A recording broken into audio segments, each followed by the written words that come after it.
Let's talk about something nobody discusses. That's the emotional cost of neuropathy. It's not just the tingling, it's not just the burning, it's the invitations you decline, the walks you skip, the trips you postpone, the hobbies you give up.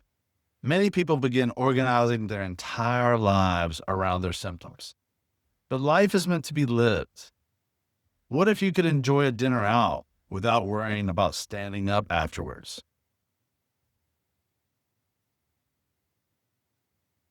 What if you could walk through a festival, a farmer's market, or a family event without constantly looking for a place to sit? These are the goals that matter. When circulation improves, balance improves, and confidence improves, people often discover something incredible. That they stop thinking about their feet all day and they start thinking about living again.